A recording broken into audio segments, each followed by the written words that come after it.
কাশ্মীরের পেহেলগামে সম্প্রতি সন্ত্রাসী হামলার ঘটনায় পাকিস্তানের সম্পৃক্ততা নিয়ে ভারতের করা অভিযোগ প্রত্যাখ্যান করে। বুধবার তারা এই কর্মসূচি পালন করে। খবর পাকিস্তানি দৈনিক দ্য ডনের। বিক্ষোভের আয়োজন করেন বেলুচিস্তান প্রাদেশিক পরিষদের পাকিস্তান পিপলস পার্টির সংখ্যালঘু সদস্য সঞ্জয় কুমার। তার নেতৃত্বে শহরে বিভিন্ন সড়ক ঘুরে বিক্ষোভকারীরা কুয়েটা প্রেস ক্লাবের সামনে জড়ো হন।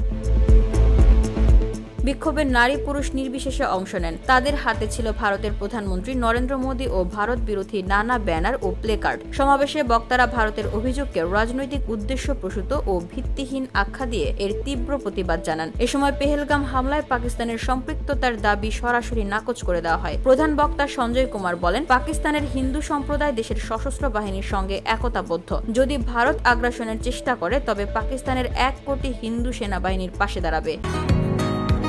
বসুন্ধরা, উত্তরা, বনশ্রী, কুড়িল ও বাড্ডা সহ রাজধানীর বিভিন্ন স্থানে অভিজাত ও অত্যাধুনিক মানের ফ্ল্যাট কেনার এক নির্ভরযোগ্য প্রতিষ্ঠান প্লেজেন্ট প্রপার্টিজ লিমিটেড।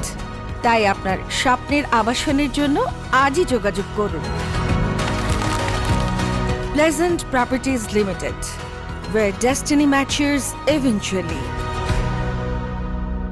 তিনি আরো বলেন, আমরা বারবার বলেছি পাকিস্তান সন্ত্রাসবাদে বিশ্বাস করে না, বরং এ ধরনের হামলার মাধ্যমে পাকিস্তানকে আন্তর্জাতিকভাবে প্রশ্নবিদ্ধ করার অপচেষ্টা চালাচ্ছে ভারত। বিক্ষোভে অংশ নেওয়া নারী নেত্রীরা ভারতের সিন্ধু পানি চুক্তি স্থগিতের সিদ্ধান্তেরও তীব্র সমালোচনা করেন। তারা বলেন, আন্তর্জাতিক চুক্তি লঙ্ঘন করে পানি সরবরাহ বন্ধ করাও এক ধরনের আগ্রাসন। এই সিদ্ধান্ত মানবাধিকারের লঙ্ঘন বলেও উল্লেখ করেন বক্তারা। কর্মসূচিটি শান্তিপূর্ণভাবে শেষ হয়। আয়োজকরা জানান, ভবিষ্যতেও ভারতের অসত্য ও উদ্দেশ্য প্রণোদিত প্রচারণার বিরুদ্ধে প্রতিবাদ অব্যাহত থাকবে।